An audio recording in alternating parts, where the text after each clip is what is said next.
खैरियत से होंगे। आज हमारी टॉपिक है इंफिनिटिव पार्टिसिपल एंड जेरेंट। आज हम इंफिनिटिव पार्टिसिपल और जेरेंट के बारे में जानने की कोशिश करेंगे। इंफिनिटिव को उर्दू में मस्दर कहते हैं। मस्दर आप जानते हैं कि उर्दू ग्रामर के कवायद के मुताबिक जब हम किसी फेल से पहले किसी फेल के बाद ना लगा देते हैं, ना लफ्ज ना, देखिए ना इधर ना, जैसे कि देखिए ना, जब हम उर्दू ग्रामर में किसी फेल के बाद ना लगा देते हैं तो वो मस्दर बन जाता है। और इंग्लिश में क्या है, by putting to before verb, जब हम वर्ब से पहले टू लगा देते हैं, जैसे कि उर्दू ग्रामर में फेल के बाद, फेल यानी वर्ब के बाद हम ना लगा देते हैं, इस तरह इंग्लिश में वर्ब से पहले टू लगाने से वो इंफिनिटिव बन जाता है, मस्दर बन जाता है। For example, to write, to go, to read, to learn. अब उर्दू में ये कैसे होगा, देखिए आसानी से आप समझ जाएंगे। देखिए टू राइट यानी कि लिखना, ठीक है ना। जब हम इससे ना वाले सेंस में ले जाते हैं, लिखना, जानना, पढ़ना, सीखना, सोना, नाचना, क्या क्या, अब ना बस लगाओ, हर वर्ड से, हर वर्ड के बाद ना लगाओ। तो the same is the case in English too, हर वर्ड से पहले टू लगाओ। जब इस सेंस में ले जाना चाहते हो तो हर वर्ड से पहले क्या लगाना है, हमने टू लगाना है। जैसे कि to write, to go, to read, to learn, to dance, to sleep, जो भी हो, to run etcetera, to play. इन एग्जांपल से आप अच्छी तरह समझ पाएंगे।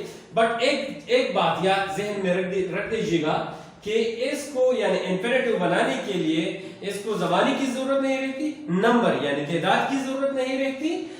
Need not for as, number और फॉर द टाइम यानी कि फॉर द टेंस और फॉर द पर्सन की भी जरूरत नहीं रहती कि पर्सन क्या है, ठीक है ना। तो जब हम इंफिनिटिव बनाने जाते हैं तो वर्ब से पहले टू लगा देते हैं।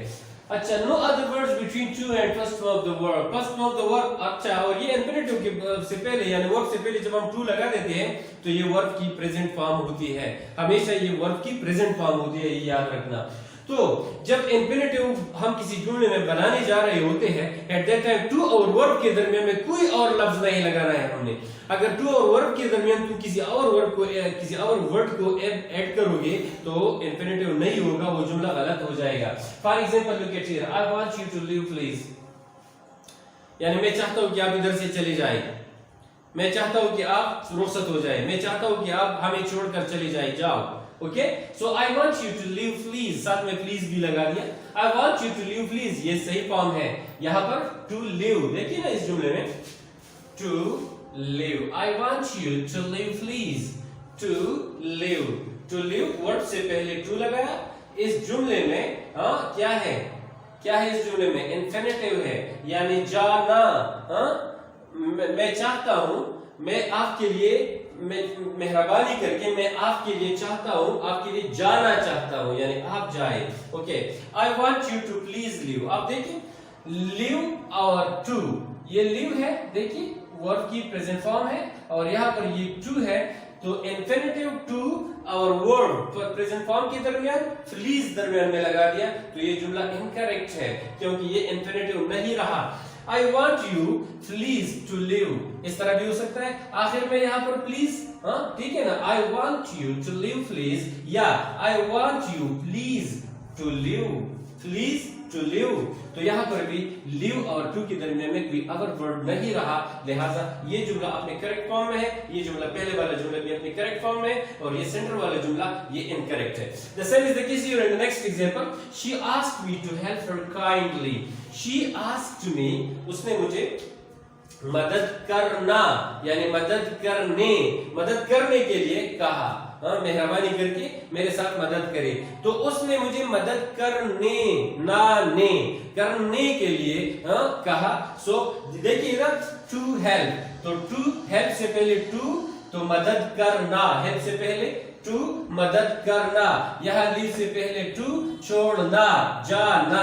ओके, तो देखिए इधर she asked me to kindly help her. अब देखिए to, she asked me to kindly help her, ये हमारे साथ हेल्प है, ये वर्ब प्रेजेंट फॉर्म है, ये टू है। इंफिनिटिव बनाने के लिए दरमियान में से ये काइंडली आ गया, लिहाजा ये जुमला इनकरेक्ट है। क्योंकि ये जुमला क्यों इनकरेक्ट है? क्योंकि यहाँ पर वर्ड और टू के दरमियान में एक और वर्ड को ऐड कर दिया गया है। अच्छा, in the last sentence, she asked me kindly to help her. She asked me kindly to help her. अब देखिए इधर kindly end में आ गया, हाँ? She asked me to help her kindly, ठीक है? अच्छा, she asked me kindly to help her.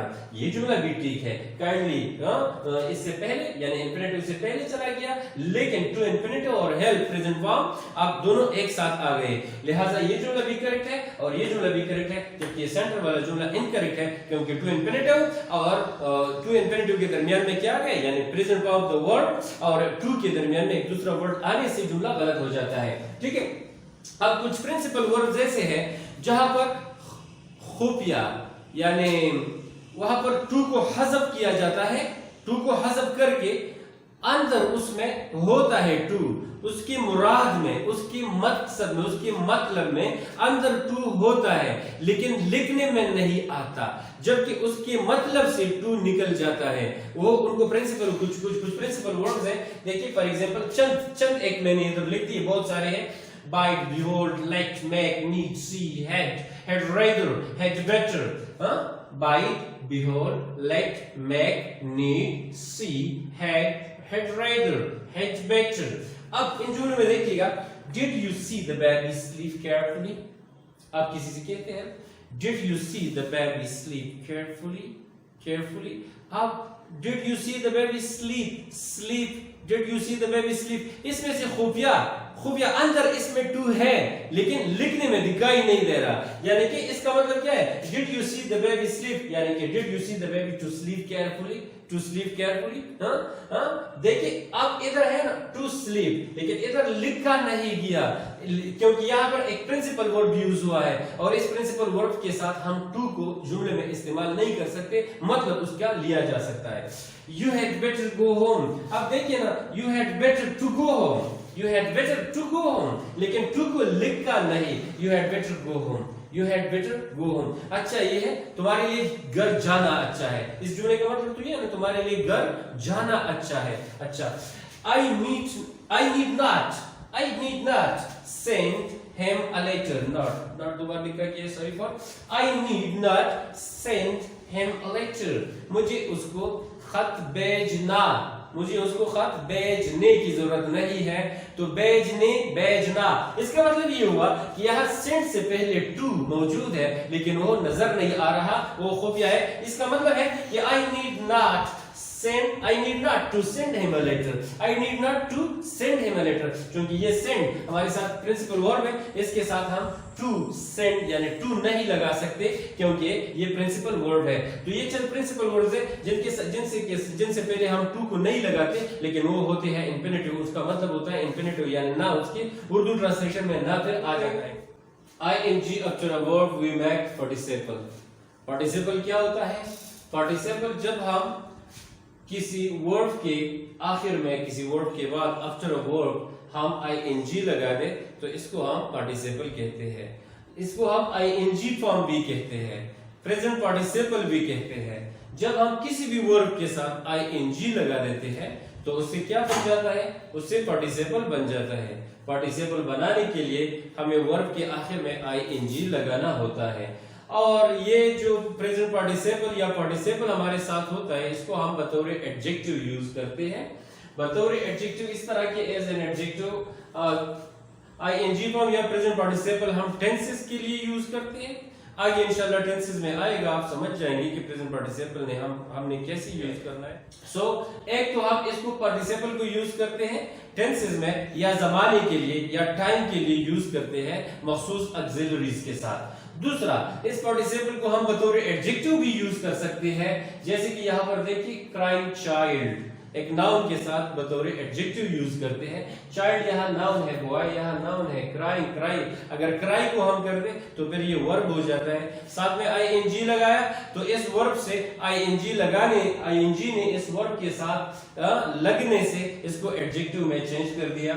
या डांस तो हम कहते हैं किससे, डांस तो वर्ब है ना. अब इस डांस के बाद हमने ing फॉर्म लगा दिया, सो ये प्रेजेंट पार्टिसिपल हो गया. लेकिन ये present participle not as per tense, not as per the use of auxiliary, but just for the use of an adjective.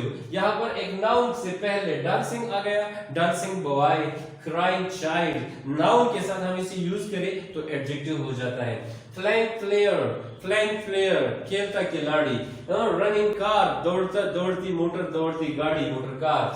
सो यहाँ पर ये सारे नाउन से पहले हमने इसको बतौर एडजेक्टिव यूज किया।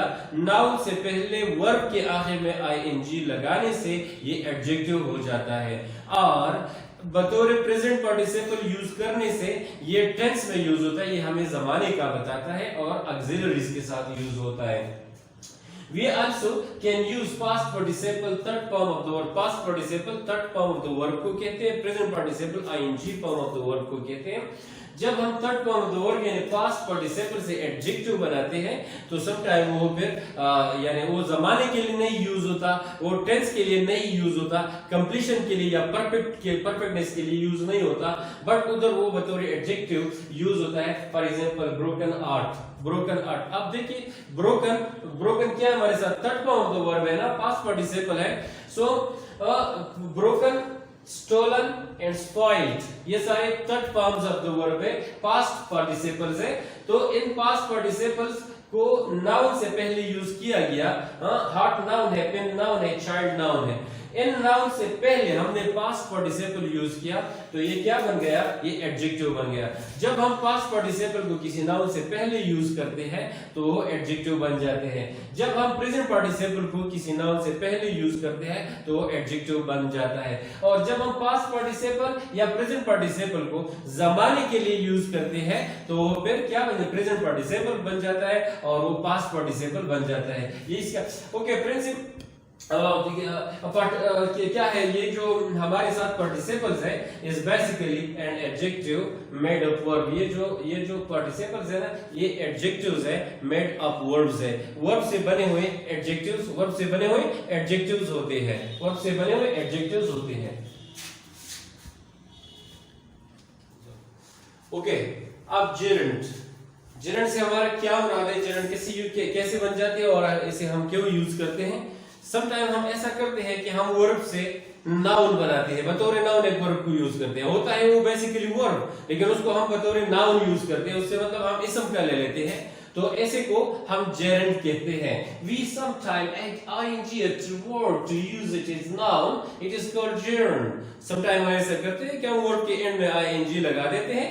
जब वो वर्ब के एंड में ing लगा देते हैं और उसे बतौर नाउन यूज करना चाहे, ये याद रखिए, अगर हम उसे बतौर नाउन यूज करना चाहे तो इसको हम जेरेंट कहेंगे।